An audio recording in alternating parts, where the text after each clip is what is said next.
প্রিয় দর্শক শ্রোতা, আসসালামু আলাইকুম এবং অফুরন্ত শুভকামনা সবার জন্য। আপনি যদি ট্যাকি হন, অর্থাৎ টেকনোলজিতে, তথ্য প্রযুক্তিতে অনেক এগিয়ে আছেন, একেবারে আপডেটেড, তাহলে এই এপিসোডটি আপনার জন্য না। এইটি হলো তথ্য প্রযুক্তি বিশেষজ্ঞদের জন্য, আমার মতো যারা বিশেষজ্ঞ।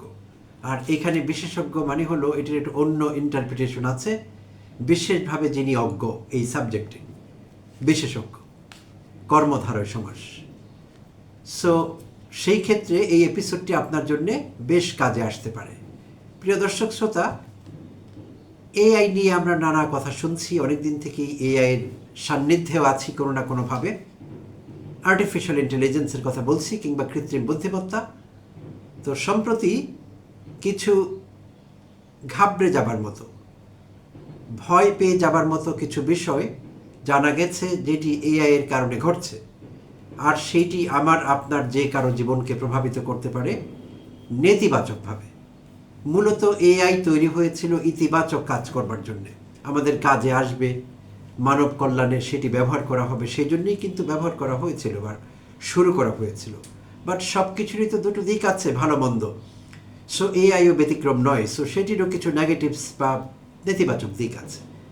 তো নেতিবাচক একটি দিক নিয়ে কথা বলবো, যেটি সত্যিকার অর্থে ভীতিকর, যে কোনো সময় আমার আপনার যে কারো জীবনকে বিপর্যস্ত করে দিতে পারে।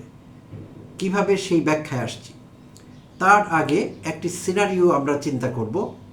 চলুন ধরে নেই, হঠাৎ করে আপনি একটি ফোন কল রিসিভ করলেন, আর তখনই আপনি দেখলেন ফোনের ওপাশে আছে আপনার ছেলে, স্কুল বা কলেজ গোয়িং ছেলে আপনার সঙ্গে কথা বলছে এবং আপনাকে বলছে, বাবা আমি খুব বিপদে আছি, মা আমি খুব বিপদে আছি, আমাকে বাঁচাও।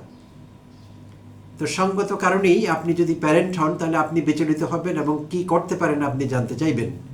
তখন ওপার থেকে আপনার ছেলে কিংবা আপনার মেয়েও হতে পারেন, আপনাকে বললেন, বাবা আমাকে কিছু টাকা পাঠাও, 50,000, 1,00,000 টাকা পাঠাও, কারণ কিছু আঙ্কেল আমাকে অপহরণ করে ফেলেছে, আমি তাদের জিম্মায় আছি, আর তারা আমাকে জানিয়ে দিয়েছে 1 ঘন্টার মধ্যে তাদের এই বিকাশ নাম্বারে 50,000 কিংবা 1,00,000 টাকা দরকার।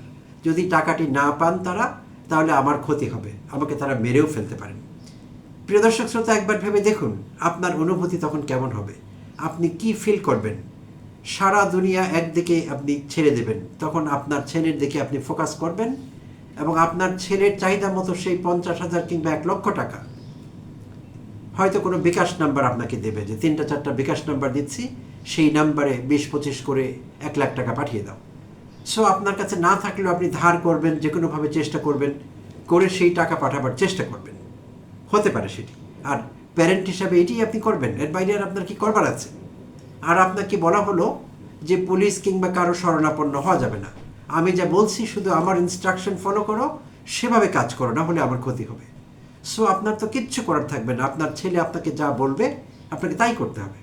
কিংবা আরেকটি সিনারিও কল্পনা করছি, সেটি হলো আপনি কোনো প্রতিষ্ঠানের বড় কর্মকর্তা। তো তখন কোনো কারণে হঠাৎ করে আপনার অফিসে কেউ, ধরুন অ্যাকাউন্টস বিভাগ, আপনার পক্ষ থেকে একটি ফোন কল পেল। ওপারে যিনি ফোন পিক করলেন তিনি দেখলেন আপনি কথা বলছেন, আপনি কথা বলে তাকে ডিরেকশন দিচ্ছেন যে এই মুহূর্তে এই অ্যাকাউন্টে আমাকে 5 লক্ষ টাকা, 20 লক্ষ টাকা ট্রান্সফার করো। আপনি ম্যানেজিং ডিরেক্টর কিংবা চেয়ারম্যান আপনার কোম্পানির। সো আপনি নির্দেশনা দিচ্ছেন আপনার অফিসকে, সো তাদের তো এর বাইরে কিছু করবার থাকবে না। আপনার কণ্ঠ ঝরঝরে তারা বুঝেও ফেলেছে যে এটি আপনি, আমাদের কোম্পানির এমডি সাহেব কল দিয়েছেন কিংবা চেয়ারম্যান সাহেব, এবং তিনি নির্দিষ্ট অ্যাকাউন্টে টাকা চাচ্ছেন। তখন টাকা আপনার অ্যাকাউন্টস বিভাগ কিন্তু পাঠিয়ে দেবে। সো প্রিয় দর্শক শ্রোতা, এগুলো ছিল কাল্পনিক সিনারিও, আমরা ধরে নিয়েছিলাম, কোনোটিই বাস্তব না, বাট এটি তো হতে পারে, অতীতে কারো কারোর সঙ্গে ঘটেছে। তো এখন আসি মূল আলোচনায়, কোন জায়গাটি নিয়ে আসলে কথা বলতে চাইছি কিংবা কোন জায়গাটি অ্যাড্রেস করতে চাইছি। প্রিয় দর্শক শ্রোতা, প্রথম যে সিনারিওটি নিয়ে কথা বলছিলাম, আপনার ছেলে কিংবা মেয়ে হঠাৎ ফোন করে আপনার কাছে টাকা চেয়েছে, তাকে কিডন্যাপ করা হয়েছে।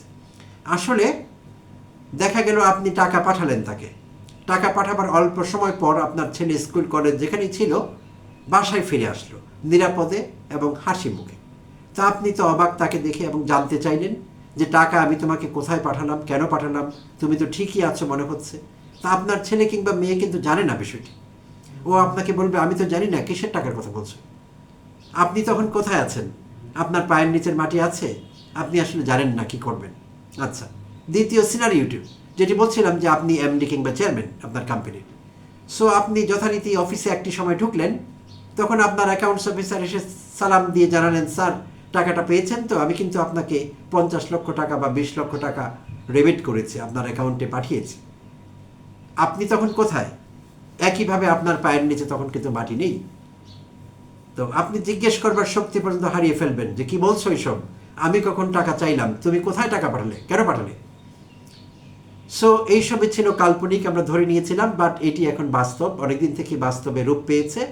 অনেকে এমন সাইবার ক্রাইমের শিকার হয়েছেন। প্রিয় দর্শক শ্রোতা, আসলে এতক্ষণ যা বলছিলাম এই সব কিছু কাল্পনিক, বাট কারো কারোর সঙ্গে সেটি ঘটে গিয়েছে।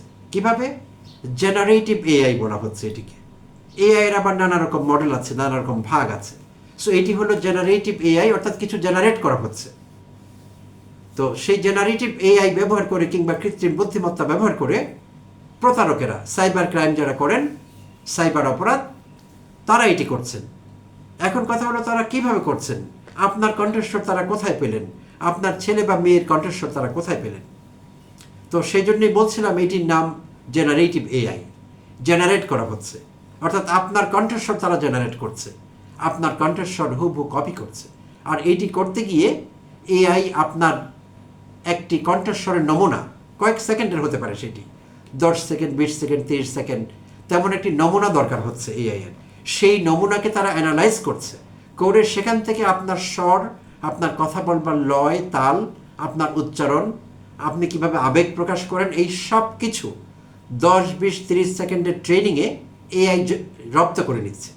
আর তখন সেইটি কাজে লাগিয়ে ঠিক আপনার মতো করে কথা বলানো, আপনার মতো করে আবেগ প্রকাশ করা, এমনকি আপনার কোনো মুদ্রা দোষ থাকলে সেইটিও আপনার মতো করে ব্যবহার করা, এই সব কিছু করতে পারছে অল্প কিছু সময় ট্রেনিংয়ে আপনার একটি কণ্ঠস্বরের নমুনা থেকে।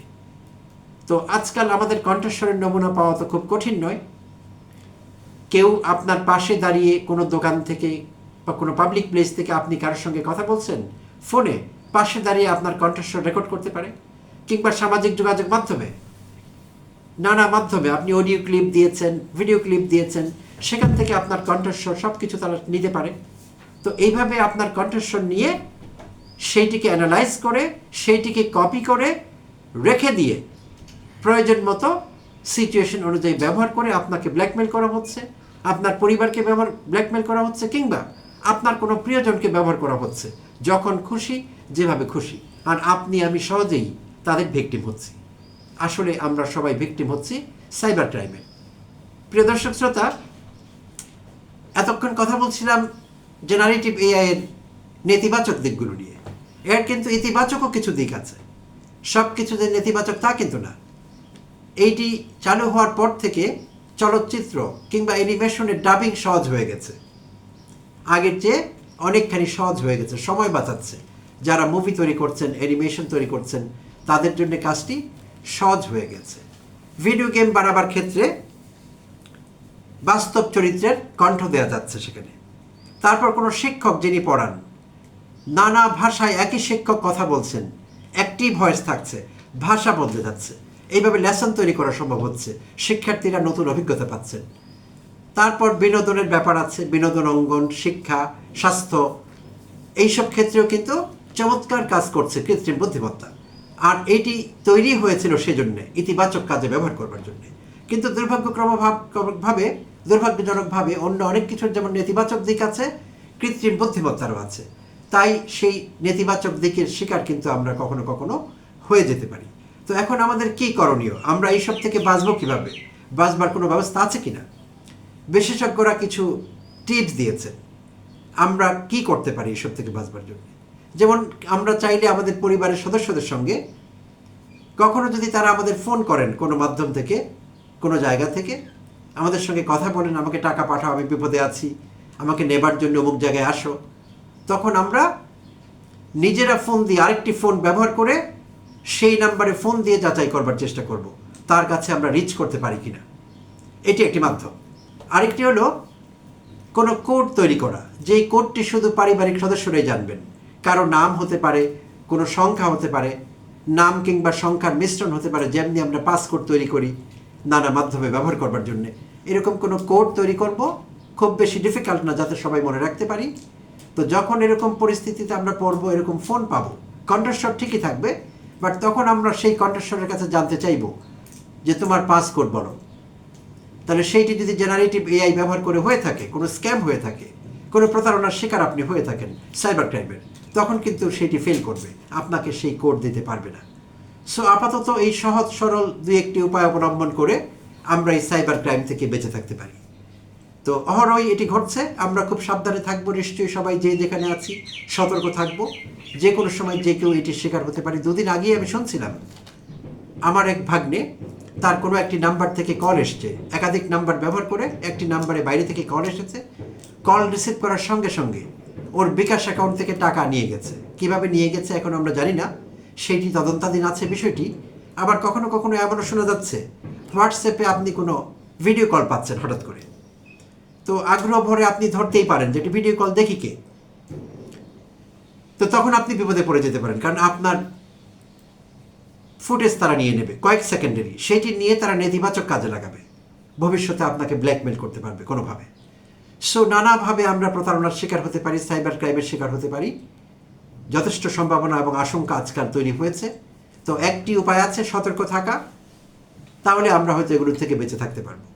সতর্কতা অবলম্বন করা একমাত্র উপায়, আর কোনো উপায় নেই। চোখ কান খোলা রাখতে হবে এবং চেষ্টা করতে হবে কিছুটা আপডেটেড থাকতে, কোথায় কি পরিবর্তন আসছে তথ্য প্রযুক্তিতে কিছুটা হলেও জানবার চেষ্টা করতে হবে। প্রিয় দর্শক শ্রোতা, অনেক অনেক ধন্যবাদ জানবেন সঙ্গে থাকবার জন্যে। এই এপিসোড কারো কাজে এসে থাকলে দয়া করে কমেন্টে জানাবেন, আর আপনাদের সঙ্গে আবারও কথা হবে আরেকটি এপিসোডে অন্য কোনো টপিক নিয়ে।